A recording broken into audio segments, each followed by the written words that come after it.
Monsieur le Président, la notion de la prescription, je ne l'apprends à personne, elle est d'ordre public. Parce que les parties, si elles ne l'invoquent pas, le tribunal est tenu de la constater à travers son jugement. Et tout ce qui est d'ordre public revient de droit. Je le dis sous le contrôle de tout le monde. Ce qui est d'ordre public revient de droit. Alors, Monsieur le Président, ce moyen de défense est imparable. Ça veut dire que le tribunal doit statuer sur ce moyen de défense. Alors, Monsieur le Président, la prescription de l'action publique, il ne faudrait pas que certains pensent que c'est pour échapper à une sanction quelconque. Non. Même si les faits ne sont pas constitués, on peut l'invoquer. Même si les faits sont constitués, on peut l'invoquer. Parce qu'elle est d'ordre public. Et je comprends très bien, lorsque le parquet a présenté ses réquisitions ici, en différé, nous avons compris que le parquet n'a touché d'un seul ni autant cette ordonnance de renvoi. Le parquet ne s'est pas intéressé à cette ordonnance. Le parquet nous a présenté de très belles réquisitions historiques et géographiques et quelque part même sentimentales et jurisprudentielles. Nous avons écouté. Mais nulle part dans leur réquisition, Monsieur le Président, ils n'ont fait état de la teneur de cette ordonnance pour discuter succinctement, point par point, infraction par infraction, contenue dans cette ordonnance. Or, c'est ce parquet qui vous a saisi, à travers cette ordonnance de renvoi qui a purgé toutes les unités pour être aujourd'hui en face de vous. Pourquoi? Parce que simplement, coûte que coûte, on veut sacrifier des personnes. Coûte que coûte, on veut vrai résultat. Coûte que coûte, on veut amener pour leur dernière vie en prison. Ce n'est pas juste. Ce n'est pas juste. Et donc, vous qui êtes le tribunal, vous avez une tâche, Monsieur le Président. Certes, elle est difficile, mais elle n'est pas impossible. Parce que c'est vous qui allez trancher. Parce que nous sommes presque au 19e mois, si je m'abuse, 19e mois de procès. Ce dossier, vous le connaissez. Ce dossier, vous l'avez la maîtrise. Et tous les acteurs ici présents ont les idées à l'instant T sur ce dossier. Alors, Monsieur le Président, sur la base de cette ordonnance, il est reproché à mon client les faits de complicité de torture, les faits de complicité d'enlèvement de manifestants, les faits de complicité de séquestration des manifestants. Alors, je vais terminer par cette infraction. Mais pour revenir sur les infractions de coups et blessures volontaires, Monsieur le Président, je vais m'intéresser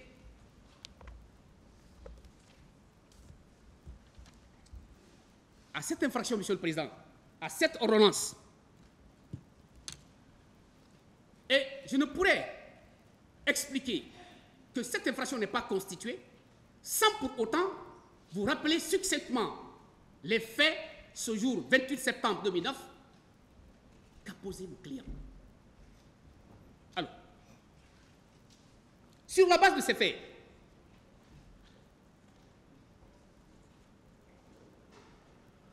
Monsieur le Président, ce jour 28 septembre, un bon matin, colonel Abla Sherif Diaby avait une activité privée à Koya. Il s'est fait accompagner de 2 personnes, une dame et un monsieur, qui ne sont pas militaires, des simples civils. Et en partance, il a été appelé au niveau juste dans Koya déjà. Il n'était plus maintenant dans Conakry. Il a été appelé par colonel Oumar Sano, à l'époque, chef d'état-major des armées, lequel a demandé sa position. Le colonel répond, je lui ai dit que je partais à Koya. Il m'a dit alors qu'il y a eu des problèmes au stade du 28 septembre et m'a demandé d'ordonner l'envoi des ambulances sur les lieux. Aussitôt, j'ai fait appel à la directrice de l'hôpital d'Anka, Dr Fatou Siki Kamara, afin qu'elle envoie les ambulances au stade du 28 septembre. À 300 mètres de parcours, elle m'a appelé pour me dire que les agents de la Croix-Rouge ont commencé à envoyer des blessés à l'hôpital. J'ai dit à M. Bangoura, celui avec qui il était dans la voiture, que je devais rebrousser chemin parce que je ne sais pas ce qui se passe. Voilà ce que le colonel répond. Parce que je ne sais pas ce qui se passe. Alors, lorsqu'on a rebroussé chemin, j'ai déposé chacun d'eux à l'endroit où je les ai pris. Directement, je me suis rendu au camp Alpha Yaya, à l'époque, résidence du président, chef de l'État à l'époque, capitaine Moussa Dadis Kamara. Je vous précise qu'avant de rentrer au camp Alpha Yaya, la directrice de l'hôpital m'a rappelé en me demandant de venir à l'hôpital, puisqu'il y a beaucoup de blessés. Pour une question de sécurité, j'ai préféré faire le déplacement en compagnie de deux militaires pour aller m'enquérir de la réalité. Parce que ce jour-là, il était seul, en sa qualité de ministre, c'est lui-même qui conduisait sa voiture pour aller à Koya, en présence de ces deux personnes. Et puisqu'il en est ainsi, il a été rappelé d'urgence. Il était question pour lui, pour sa propre sécurité, puisque c'est un ministre d'État, de se faire accompagner de deux agents de sécurité. Ce qui est de plein droit. Alors, arrivé à Donka, plus précisément au service des urgences, j'ai trouvé en place certaines personnes, dont un professeur Biro Diallo, professeur Namouri Keta, professeur Mohamed V Keita, professeur Karala Diakité, docteur Ilobasori Soari. À l'époque, ce dernier était médecin-chef des urgences. Docteur Sekou Kondé, ce dernier était directeur national des établissements hospitaliers, etc. Il s'est trouvé qu'il y avait déjà des produits pharmaceutiques en place envoyés par M. René Kodi, c'est un représentant de l'OMS en Guinée.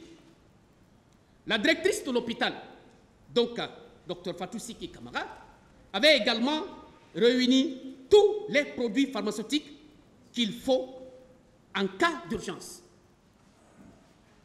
Vu l'affluence des blessés, il était question d'ouvrir les magasins de la pharmacie centrale de Guinée, dont Dr Abdourahmane Diallo, qui réside à Nongo, t'a dit détenez les clés.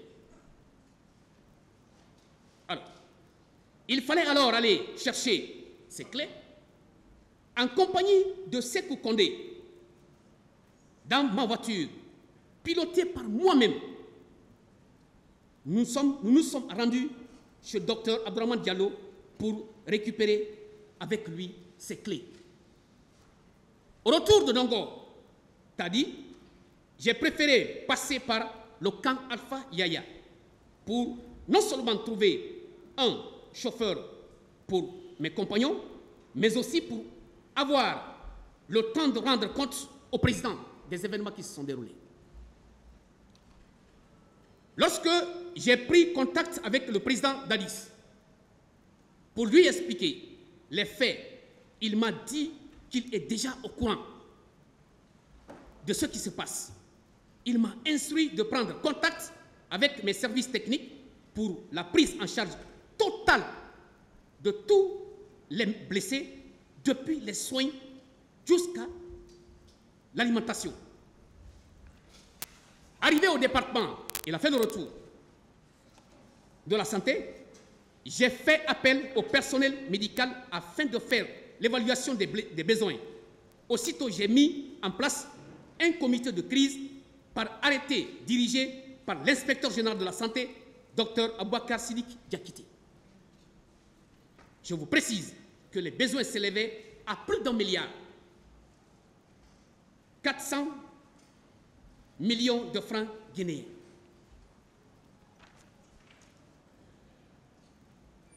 Du ministère, je me suis rendu à la présidence avec ce devis. À cette occasion, le président de la République a instruit au ministre des Finances de faire le nécessaire. Dans la matinée du 29 septembre, le lendemain 2009, je me suis rendu à l'hôpital d'Onka pour m'enquérir de l'état des blessés et installer le comité de crise. De l'hôpital d'Onka, je me suis rendu à la présidence pour rendre compte et demander humblement au président de venir visiter les malades. Le 30 septembre, le surlendemain 2009, Monsieur le Président Dadis s'est rendu à l'hôpital d'Onka pour saluer les malades. Les 1 milliard et quelques ont été effectivement décaissés, mis à la disposition du comité de crise pour l'achat des médicaments, sans lit d'hôpitaux, sans matériel, non, sans matelas et 200 draps de lit. Le reste a été, suivant une convention, mis à la disposition de l'ONG Terre des Hommes pour Terre des Hommes. Parmi les blessés, l'un d'eux avait une fracture crânienne.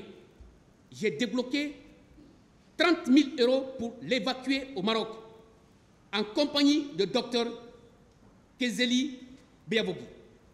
Les autres ont été suivis jusqu'à guérison totale et sortis à l'hôpital. C'est tout ce que je connais.